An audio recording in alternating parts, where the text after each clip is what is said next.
muita gente passando dificuldade financeira, né? Perdendo o sono até por causa disso, sem nenhuma reserva guardada. E olha só, a 4ª edição da pesquisa Raio-X da Saúde Financeira dos Brasileiros traduziu essa realidade em números, tá? Quase 9 mil pessoas foram ouvidas nas 5 regiões do país. 49% dizem que a maior preocupação hoje é o quê? O dinheiro. Supera até mesmo temas que historicamente eram mais sensíveis, como saúde, família, violência. 61% dos entrevistados também afirmaram que não tem nada guardado para uma emergência. Um acidente, por exemplo, né? Uma doença grave. E aí a gente sabe, né, que tem gente que não guarda dinheiro porque não sobra mesmo. Tá? Isso a gente sabe que é até uma realidade, mas também falta pra gente o quê? Organização financeira. Esse é o nosso assunto de agora. Vem cá, vocês de casa, chama a família, que esse assunto envolve a família, tá? Não é só você ou seu marido, não, é a família inteira. Aqui no nosso estúdio eu recebo o Ramon, ele é psicólogo, vai ajudar a gente. Boa tarde, Ramon. Eduardo Araújo, economista. Tudo bem, Eduardo? Obrigada também pela sua presença. E a Andréia, que vai compartilhar com a gente agora um pouquinho da sua experiência em relação a esse assunto, a vida financeira. Se você tivesse poupado um pouquinho mais, como é que você estaria hoje? Muito melhor. É? Sim, sem dúvida. E por que você não poupou? Porque isso foi quando eu era bem mais nova, né?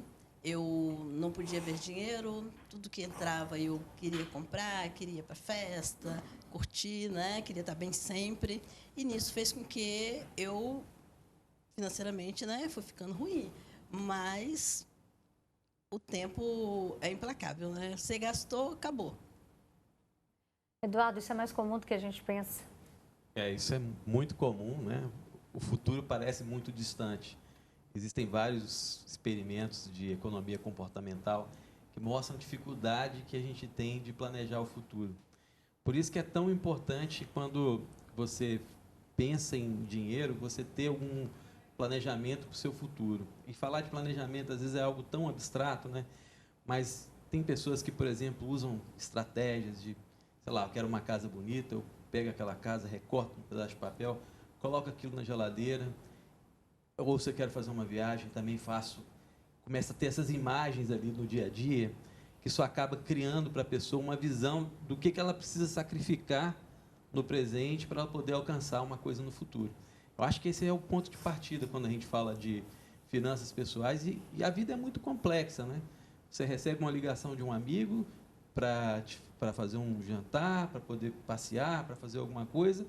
Quando você assusta, aquela despesa chega na fatura do seu cartão, os dias se passam e você não conseguiu alcançar os sonhos. Muitas vezes porque a pessoa nem se planejou, nem tem assim, claro, o sonho que quer alcançar e a clareza de saber o quanto que ela precisa guardar para poder, é um sacrifício que vai ter que fazer. E é o que a gente estava falando aqui um pouco antes, né? Esses problemas vão acontecer com uma pessoa que tem um salário, às vezes, muito alto, que ganhou aquela renda extra ou ganhou na loteria, mas acontece com a gente também no dia a dia. Então, é por isso que eu acho que é importante esse quadro, para a gente poder trazer esse lembrete, porque a vida é muito complexa. Às vezes eu vou falar de planejamento financeiro. O pessoal fala, isso não é para mim, não. Essa coisa de pegar caneta, anotar, parece muito distante das pessoas que têm uma vida com filhos, com contas para pagar, tudo parece urgente. E aí muitas pessoas se perdem, eu diria, a maioria das pessoas se perdem, e por isso que a gente precisa ter essas estratégias para poder driblar um pouco esse caos do dia a dia e conseguir pensar um pouco mais no futuro. Ramon, gostei muito do exemplo que o Eduardo trouxe pra gente, de repente, você sonha com uma casa, recortar uma casa, colar na porta da geladeira com imã, né, para você começar a criar essa estratégia. Mas se tratando de sonhos, nessa de realizar sonhos, todo mundo vai querer viajar, vai querer comprar um carro, vai querer comprar uma moto, vai querer fazer isso, fazer aquilo. Agora, se tratando de reserva, o que pode acontecer, o imprevisto, né? Por que que isso fica ainda mais distante da gente querer se planejar para essa situação? Primeiro, porque o brasileiro, ele é um povo muito emocional, ele não é um povo muito racional. Então, a emoção de fazer as coisas de uma forma imediata, ele tem maior significado nas emoções do que o planejamento. O planejamento ele já não tem. Então, ele não traz uma emoção, até muito pelo contrário. Ele traz, teoricamente, uma punição, porque você tem que tirar alguma coisa para você obter lá na frente. Então, são pouquíssimas pessoas, uma grande minoria, que não planeja. Eles acabam fazendo esse processo mais natural, que é o quê? Não planejo, vou vivendo do jeito que dá, vive naquela atmosfera deles ali, do dia a dia, tem um sonho, mas o sonho ele tem que ser colocado no papel. O que seria você ter essa organização. Então, na hora que você consegue ter um projeto concreto, não ideal. Aí o que acontece? Aí esse é o problema das emoções. Por quê?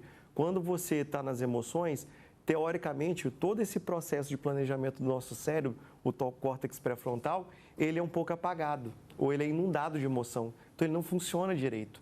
Então, é por isso que essas compras, esse planejamento, essa forma de gastar, não ter feito, ele vai ser mais recorrente. E esse é um dos motivos psicológicos por trás disso. Até onde a gente pode ir nessa emoção, Eduardo? Porque tem, né, estudos, né, que a economia sugere.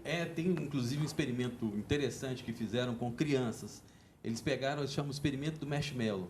Falavam com a criança assim, olha, você tem a opção de eu te dar um marshmallow agora, Esse é legal. ou se você esperar um pouquinho, eu te dou 3 marshmallows. Daqui a 3 minutos eu te dou 3 marshmallows. E aí fizeram lá teste com aquelas crianças que queriam pegar o marshmallow agora e aquelas que aguardavam um pouco mais aqueles minutos, né? Passaram-se anos, foram verificar como é que essas pessoas estavam enquanto adultos.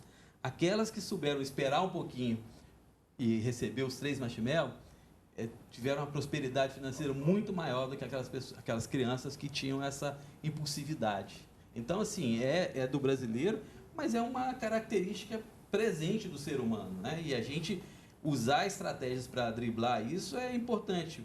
E hoje, o que complica mais a vida é que já é difícil controlar dinheiro. Aí imagina, a pessoa tem lá um cartão de crédito. Aí controla a conta corrente, controla o cartão de crédito. Aquele dinheiro do cartão de crédito parece que é um dinheiro extra que a pessoa está recebendo. Então, tudo isso vai adicionando. Se você não tiver uma ferramenta para sair disso, olha lá, sei lá, a pessoa me liga e me fala, olha, a gente tem aqui um almoço legal ou um programa de fim de semana, você não topa vir comigo? Aí você não pensa, fala, não vou. Mas se você começa agora a se planejar, você fala, olha, fulano, olha, eu estou fazendo aqui estou com um projeto aqui de adquirir alguma coisa, queria muito estar contigo nesse evento, mas será que a gente poderia tomar um café? Vem aqui para casa, a gente faz uma coisa mais em conta, que eu estou organizando minhas finanças. Então, você precisa se programar, criar umas narrativas meio que pronta, para na hora que a coisa chegar, você driblar. E eu só queria adicionar também que existe muito da pressão social, né? A gente também sofre muito pela pressão social. Às vezes você vai comprar uma coisa, não é porque você realmente precisa, mas é porque aquela casa que você mora já não mostra, quer criar ali um pouco, mostrar que você não está por baixo, né? Então, eu preciso estar numa casa melhor, eu preciso comprar uma roupa melhor. Então, essas pressões sociais que influenciam também e que moldam a nossa vida e também podem levar a gente a ter um descontrole financeiro. Por isso que é importante ver mais simples. Tem mais gente também que fez esse desabafo, a cantora Vanessa Camargo. Ela contou que ganhou muito dinheiro, né? A gente acompanhou aí a carreira dela desde a adolescência. Ela ganhou muito dinheiro quando era adolescente e que se arrepende de não ter poupado e investido, né? Pelo menos uma parte disso. Então, você pensa, trabalhou e cadê? Vamos ver o vídeo, o depoimento dela. Porque a gente com 18 anos, a gente não tem a ideia do futuro, a gente não pensa lá.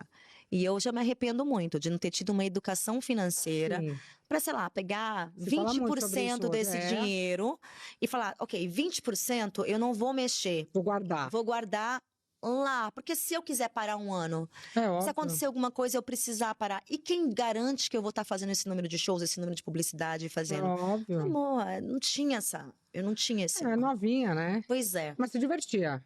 Bastante. Então, E se eu falar que eu me diverti entre... Não se divertindo ainda? Não, agora já tô mais séria. Por eu favor, me divirto com responsabilidade. Mas tudo bem, mas se diverte igual. Agora até melhor, porque a gente sabe se divertir direito mesmo. André, você concorda com a frase da Vanessa, com esse depoimento dela? Sem dúvida, né? Quando a gente é muito nova, a gente é imatura, a gente realmente não vê o futuro, né? E acaba aproveitando, porque tá tudo assim, muita alegria, né? Muita emoção e muita festa. E você quer tá ali, né? E não pensa que lá na frente... Curtindo cada momento, né? Pois é. Mas eu aprendi, tá? Hoje você consegue poupar? Muito. Hoje eu sou muito controlada, muito certinha. Eu aprendi. Mas, Eduardo, não é só sobre ser controlado, né? É ter, talvez, para quem puder, ter uma reserva. Qual é a indicação dos economistas em relação a isso? Quanto que a gente deve poupar? Pois é, eu ia comentar justamente isso.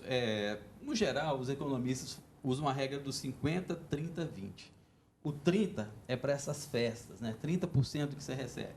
Você tem lá um salário de, sei lá, vou falar R$1.000 para ficar mais fácil, né?